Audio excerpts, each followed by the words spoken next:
risks. He is determined to finish the job and claim victory on Sunday, saying that in Rally Road, success often breeds success.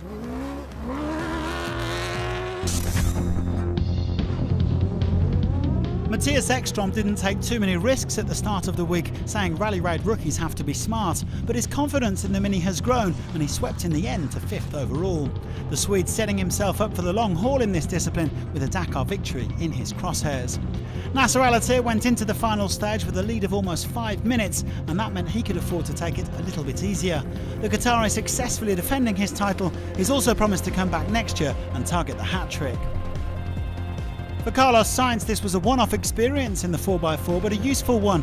He's also been mentoring fellow Mini teammate Leia Sanz as she gets to grips with the T1 cars. El Matador said that if the rally had started today, he might have been able to give Al-Attiyah more of a fight, but he contented himself with the Stage 4 win and 2nd overall.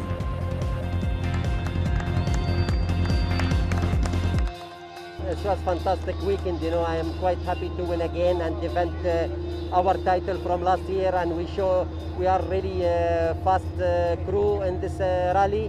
Yeah, I am quite happy. Matthew, he did really good job, navigation, and the team overdrive, he did really good job, I am quite happy, to win this race. Al-Attiyah winning by just 43 seconds in the end from Sainz after a late penalty, 3 Toyotas and 2 Minis making up the top 5.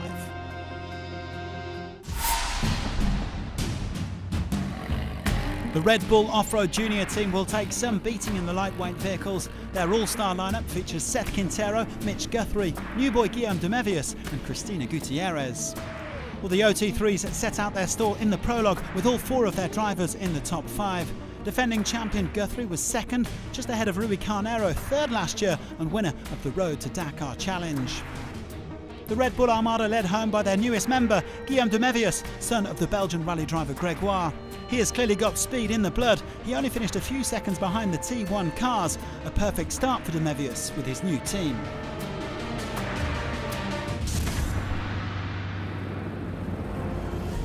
Lionel Beau's been mad about rallying since he was a teenager, and even now in his 50s, there's no holding him back. An impressive showing on Stage 1 as he kept pace with the Red Bull youngsters in 3rd. Cristina Gutierrez came 2nd in her OT3. The 29-year-old Spaniard made headlines with a brilliant stage win at this year's Dakar, and she's clearly a force to be reckoned with, a few minutes off the pace in 2nd. But nobody could keep up with the teen tornado that is Seth Quintero. The 18-year-old American storming to victory, going almost 2 minutes quicker than Gutierrez. He's even mixing it up with the T1 cars. I think we're like 6th or 7th overall car, which is absolutely amazing, only like 5 minutes off the lead, which blows my mind. Really shows you what this OT3 is capable of, and yeah, overall had a really good day.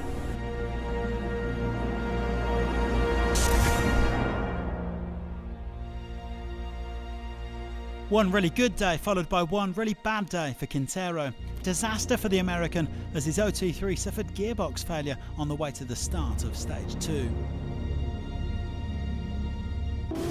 Cristina Gutierrez didn't have quite as much trouble as her Red Bull teammate, but she lost around 8 minutes on the stage, while the defending champion Mitch Guthrie was 2nd. These OT3s may be limited to 130 km an hour, but on the twisting tracks of Andalusia, they're giving the T1 cars a run for their money. Guillaume de Mevius scooping stage honours to make it a Red Bull 1-2-3, the Belgian winning by over 6 minutes to storm into the overall lead. We drive well, we didn't have any problem, we just did a good stage and we won, so good second day. De Mevius and his experienced co-driver Tom Colsall opening up a gap of 6 minutes and 7 seconds on Gutierrez.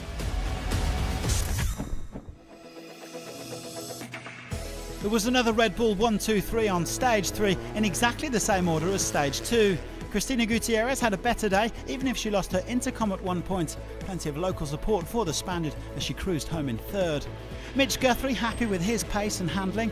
The defending champion tore up his OT3 pretty badly on Stage 1, but limited his losses, and after coming 2nd today, he's back up onto the podium. Guillaume de Mevius taking his 2nd straight win to increase his overall lead to around 11 minutes. The 26-year-old says his rally background is ideal for this spin around Andalusia, but he may find it harder to keep up with his teammates in the desert. We've seen the strengths of the Red Bull OT3 throughout this rally, but also the weaknesses. Gearbox failure ending de Mevius' hopes of taking victory on his debut and also costing Guthrie a serious amount of time. Their loss was Lionel Beau's gain. The Frenchman's had a great time this week, saying his Zephyr has really progressed. With the Red Bull woes, he climbed up to second overall, a great effort after winning the Phoenix Rally last month. Victory though went to Cristina Gutierrez, a reward for her patience and consistency. The Spaniards described last year's Andalusia Rally as a turning point in her career, and she will now have plenty of fond memories of 2021 as well. Yeah, it's incredible. I am a little bit shy, but it's nice because it's Spain, it's my place, it's my favorite place, of course, and I'm very happy to stay here again. Gutierrez winning by a handsome margin from Beau, with another Frenchman, Jean-Luc Pisson, sneaking onto the podium.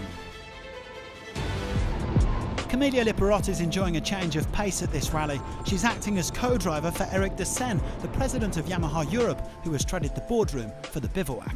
With my job, I have all reason not to be there. Camelia is hitting my head and say, no, you have to go back to the field. You must experience yourself. And I love this kind of easy and full connection with teams, drivers, riders. Normally I am a driver, but this rally I am co-driving, so I am learning a lot. It is very interesting, especially that we have an electronic roadbook for the first time, so everything is new for me. Eric is driving very well, fast and safe.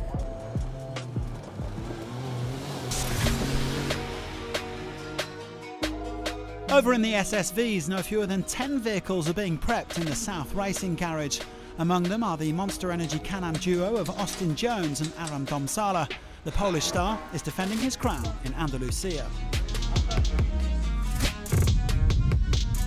Well, Domsala set the pace in the prologue, but he was set to plummet down the standings after a big crash on stage 1. Khalifa Alatia, Nasser's younger brother, was just 9 seconds off the pace in his Can-Am Maverick.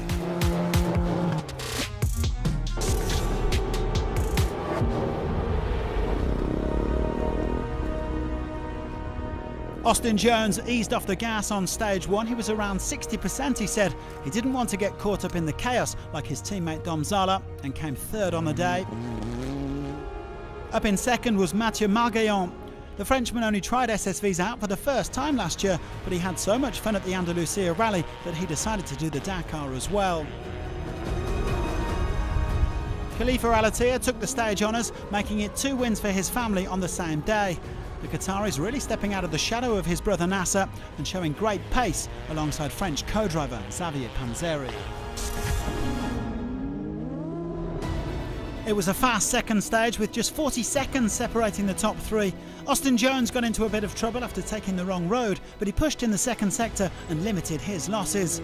He's second overall and confident he can still win the rally. Aram Domsala's hopes of defending his title went up in smoke on stage 1 after that big crash, but he was able to get back on the tracks today, the pole second, despite getting caught up in the dust. But it's surprise package at Khalifa Alatia, who still leads the way. The Qatari is doing a fantastic job in his South Racing Can-Am, making it 2 stage wins in 2 days. His lead over Jones, 5 minutes and 25 seconds. At this rate, they're going to need to make more space in the Alatia trophy cabinet.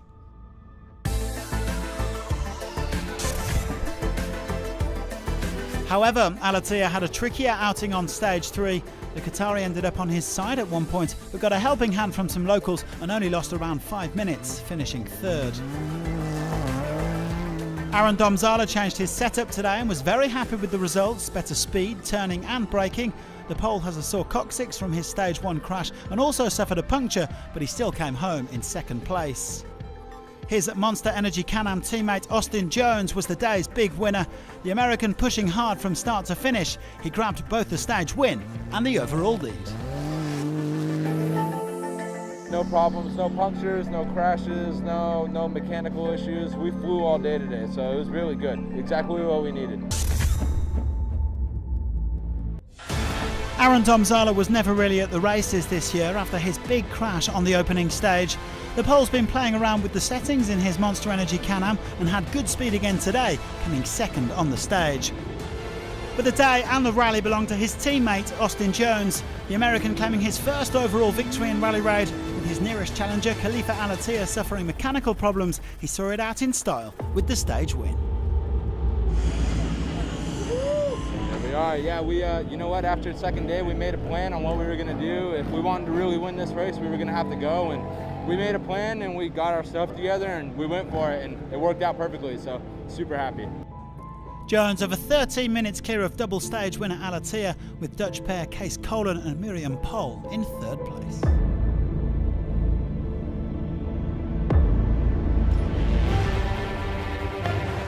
Well, it's certainly been a memorable second edition of the Andalusia Rally. Thanks very much for joining us, and do tune in again next year.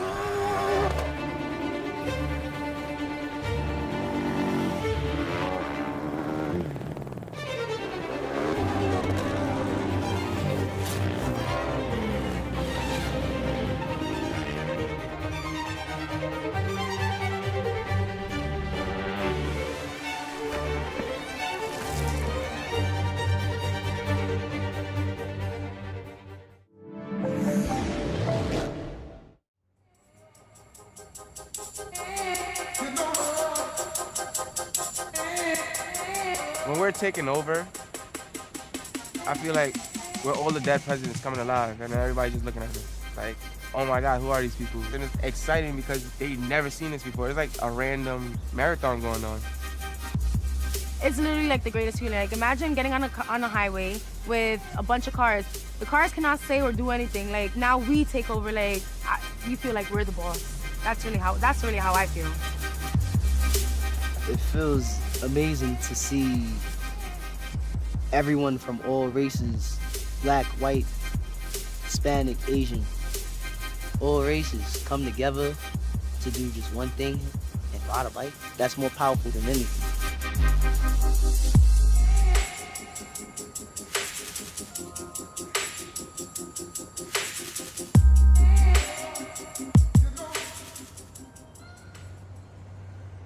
My name is Jonathan Edwards, J Miles, as many of y'all may know me as. And I'm from Fordham Road / Dykeman area. I chose to take the front wheel off because I wasn't a person who was fond of doing all the seat hopping and all the jumping to the seat, doing all that trick stuff. I always had the distance with my wheel up. It was just one day I just said, I don't need this wheel. Just took it off. The goal for that in that moment was to do something that nobody would even think about doing. I like to do things that nobody else can do. How do I view bike life? I view it as a big family. A big family that is just, yeah, but like one of them, you know, dysfunctional TV families you'll see on the sitcoms. It's just a lot of characters within it. A lot of positive energy within it, and I love it. I just embrace it. I go by Curly. I started off as Curly Sue, but I'm comfortable with Curly. Yeah, I grew up in Manhattan, in the Lower East Side, my whole life. Lived here 30 years. In 2017, I was walking to the store, and I seen, I think like 3 guys wheeling, and I was like, oh shit, I definitely want to learn how to wheelie. And one of the guys stopped, and he was like, oh, take my Instagram. They're gonna be doing a ride out. We ended up linking up to ride, and that was like one of the first ride outs that I went to. And I came, and I remember I was a little embarrassed because I didn't have a bike that everybody else had. I had like the skinny little Cannondale, like with little skinny wheels. The tape on the handlebars were coming off and everything. Like, I was embarrassed. I was like, damn, like everybody got these cool ass bikes, and I'm just here. Like, it was cool. It was kind of like a vibe. So after that, I was like, all right, I need to get myself a bike. I ended up saving up and buying my first bike, and that's when it really started out. My name is O-Blocks. I'm from New York City. Rode in Manhattan, and now I ride in the Bronx. Back in 2009 to 2012, I was sponsored by a scooter company. Then it came to a point where my pops used to own a few dirt bikes, and he taught me how to ride. So being that we couldn't ride in New York, and it was always a situation with the cops